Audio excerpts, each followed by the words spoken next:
Guess who got brands talking? Brandlive.co.za.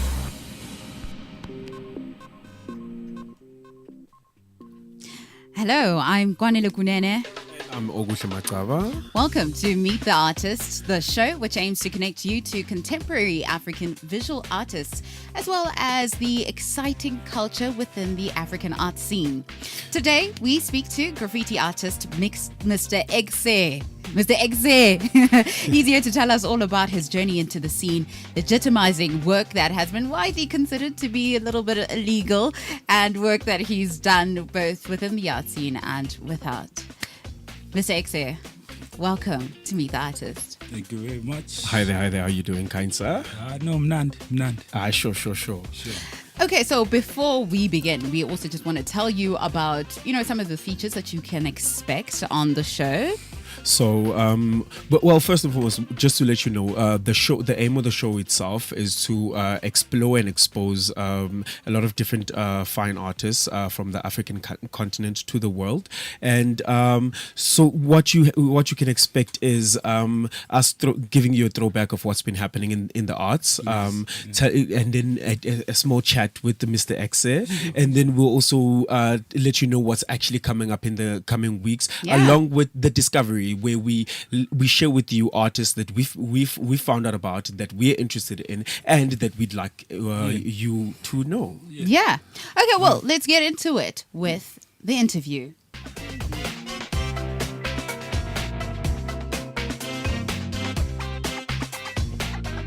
Great, Mr. Ekse.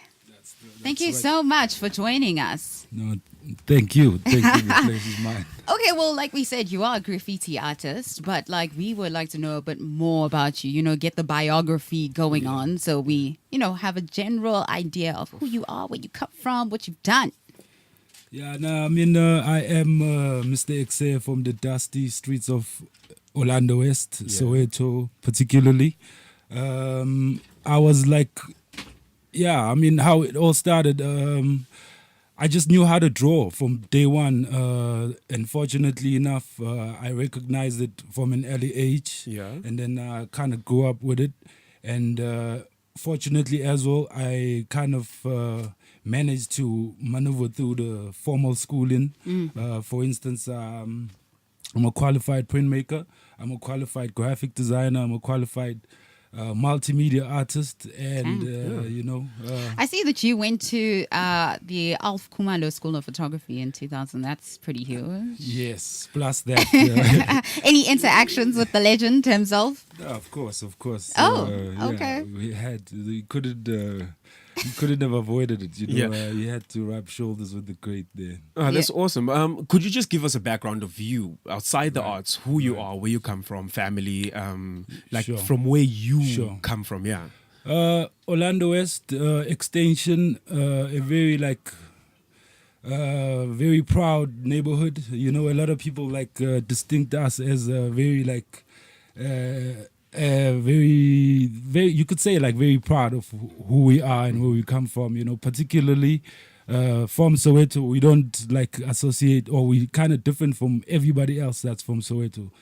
And I suppose it's also because it's where a lot of people used to hang out and grew up, and politically there's a lot of influence that comes from that area. Highly, it's one of the most I would say when it was 95, 96, we used to get over 1,000 tourists a day. Okay. And you could imagine the numbers now. So just the influence, you know what I mean? Just the interaction and just being surrounded by just the better lights for for you. If you're just doing anything, if you're surrounded by that space, it gives you a better opportunity and a better light, you know what I mean? So whatever you do. And actually, Nelson Mandela is from that area. Well, not from originally, but that's where he stayed, and that's where his house is, and that's why I suppose it would be such a popular tourist destination. I guess also our pride is from that we the people that schooled the Mandelas and so forth. Oh, so okay. Orlando West is and did they school you somehow?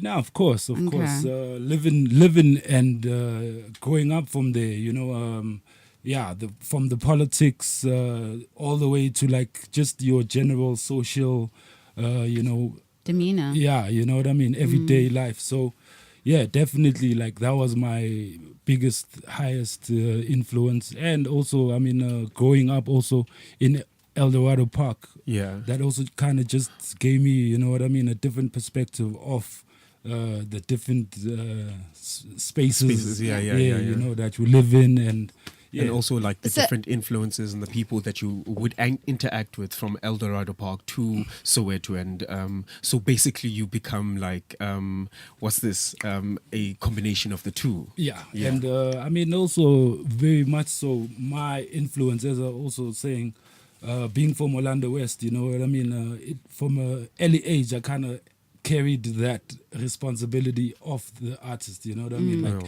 having to share or like do different type of work that is more of social commentary rather than just beautiful pictures.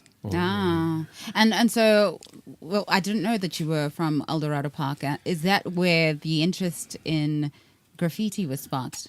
Because it's one thing to Yeah. know how to draw, Yeah. you know, on paper, and then to start tagging walls and creating beautiful works on walls. Yeah, I mean actually that's where the name comes from. Ekse. Ekse, yeah. Yes.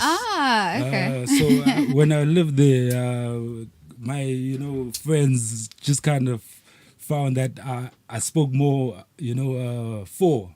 Yeah. So it kind of related as I am the sayer, or I'm the person who speaks, or the one who talks, or the one, Okay, who represents. So I'm the representative. Yeah. basically. Yeah. So I am the representative, hence Mr. Ekse. Ekse. And then also how it also came to Mr. I used to call myself Ekse until I realized there's a lot of Ekse Says things going out there, you know what I mean? So I just had to become the Mr., the person, you know what I mean? Yeah. And then like just tell us about like you always knew how to draw, but like what was that actually drew you to drawing? Like what is it that was inside you or maybe around you that said Ekse, as we said, let me draw Ekse? I mean, I could take you back in our primary schools. We used to get the SPCA coming through and hosting like drawing competitions, and I was like, one of the top out there. That's when I realized this is just beyond just the skill, Then obviously also being surrounded by a lot of cartoons in my youth. The Ninja Turtles. Mickey Mouse. So Yeah. those were, in our time, we used to trace those, Yeah. From that also I realized, I'm in the same path as, the The Marvel, Walt Disney. the Marvel. And, Yeah. Okay, so tell us a bit more about the graffiti industry within the country and in Africa. How is it received? I mean, I know internationally it is a huge. There's a huge market for graffiti artists. People like Banksy are insanely successful, and I think the levels is.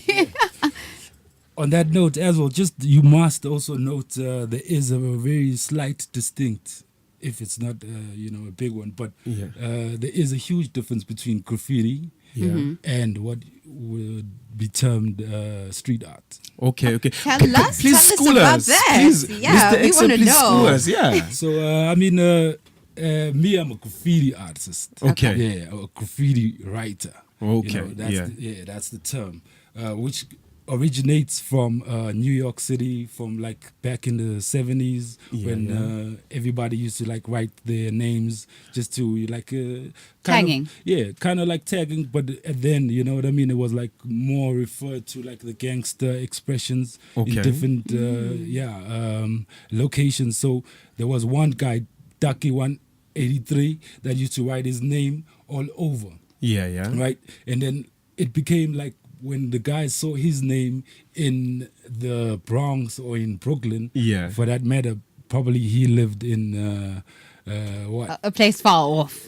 Far away. somewhere else, around New York still. But then, so then people would recognize his name and associate it with it. You know what I mean? Yeah. And Yeah, that's yeah. how the graffiti scene came up. Oh. And then from there, it developed into tags. Yeah. Well, throw-ups, started with tags, throw-ups, and then later on in the 90s, it developed into pieces, which was like another theory, which was breaking down from the broken windows theory, which was more use of like the dilapidated areas Yeah. and like your broken down buildings, and then guys got to have more time to paint rather than having had the small time to have painted on the trains, because Yeah, that was yeah, like yeah, yeah. the medium of expression then, and then developed into now what we call the PCs and the murals of today. But that's still graffiti.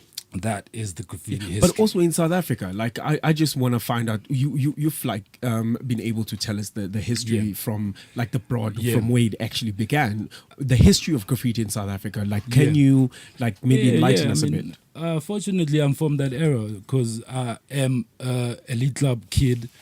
So I am like the 90s kid. So therefore, I was there, with the start of it. If you know the graffiti scene in Joburg City, it's probably like 30 years old, starting from the legends, Khocha, from Cape Town. Those are the people that started it, and then everybody. Yeah, and kind Cape of- Town is huge.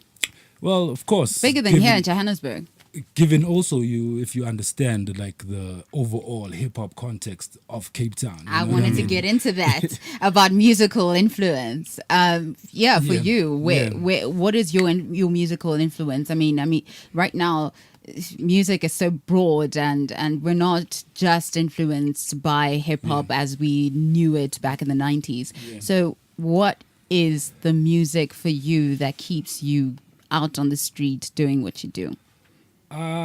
Fortunately, as I always say, like that's what the biggest arguments we always have about whether the new music and the old music, what's popping now. But I'm an old school cat, and there is still a lot of new. Like just for instance, like I bump into MC8. That's the latest. I'm also into the West Side Gun.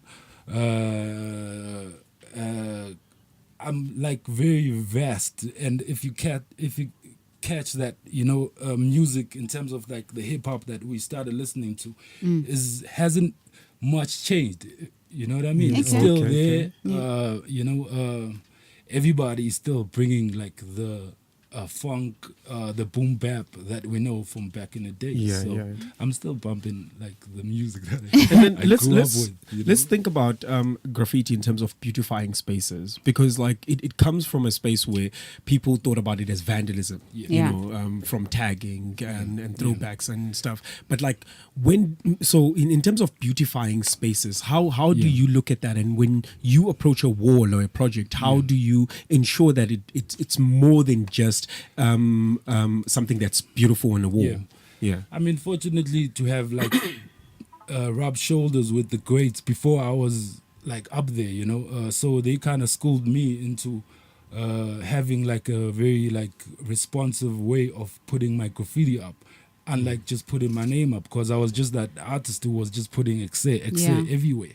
But then living in Soweto, you know what I mean? Like the response is always like the kid that's looking out there, or the old lady that you're asking the wall from. Those are the people that respond the most to your work. So therefore, I had to make sure that I represent or make sure that I inspire those people.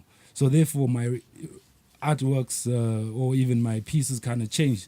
But as I'm saying, like it was just a fortunate space for me to have worked with people like Mac One, who kind of schooled me on like social responsibility and the effect that graffiti can have in your neighborhood and the greater large. Okay, so some of your accolades, things that you're very proud of that you've done over the past few years, and actually even specifically this year, because I know that there is this amazing mural that no one can miss when you're in Johannesburg. It's like one of the first things that you see when you're driving in. Definitely, I mean, that one just, it's definitely like my highlights of my career right now.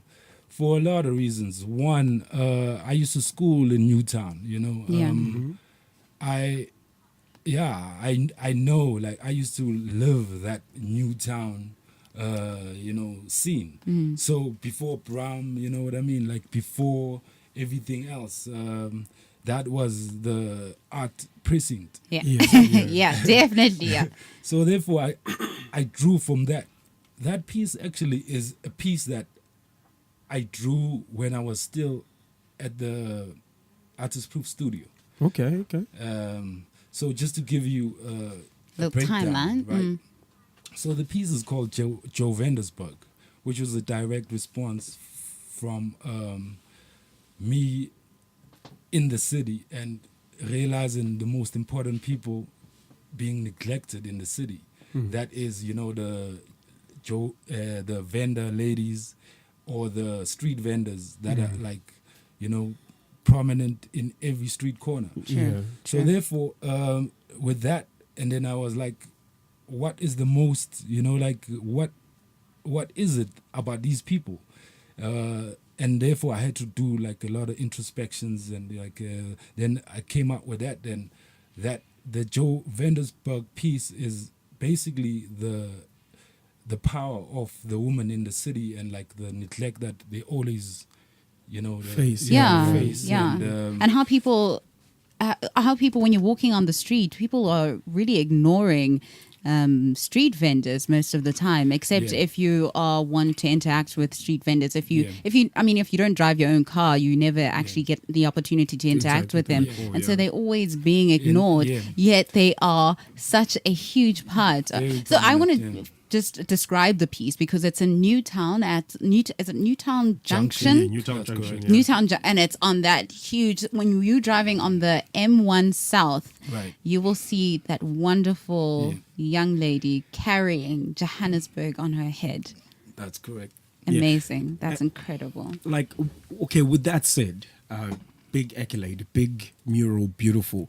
What is coming for Mr. Ekse? Like, what else should we look forward to? But also, what is it that you want for yourself going forward? I mean, I've been like, the thing is also, I'm not just a graffiti artist. So, as I said in the beginning, I started like from nowhere, then realizing that I'm also an illustrator, I'm also a printmaker, I'm also a designer, Yeah. So therefore, I just like to highlight more of those other accolades or like my qualifications for now. For instance, I want to drop like an illustration book that the kids could probably color. Oh, snap. That's, you know what I mean? Like, just that's on the illustration. And then on the design, like, I basically want to set up a T-shirt bar in Orlando West where you can access T-shirts, you know what I mean? Like, there's just different levels of like the different divisions that Children also printmaking. That's also what I want to bring more into my gallery kind of work. So Children seem to be very important to you because I see even a lot in your artwork, you use a lot of little boys, little girls. They're always peering out, flying, doing really different, weird things. Tell us more about, and you now have an arts program called Khansa Hokanye. that's correct. Tell us more about that. I mean, Khansa Hokanye was just an initiative that was taken out of what you also kind of like touched on earlier, which was neglected spaces. So the idea was that we wanted to turn neglected spaces into, or rather, we wanted to turn the forgotten spaces into beautiful spaces, or the forgotten places into the beautiful places. Yeah. So with that, I'm like, that's how I am. Where I live, probably I've got like 20 kids that look up to me, on every day, regardless whatever I'm doing. So with that notion, I mean, that's my skill. I could draw. I'm a arts doctor, if you can say.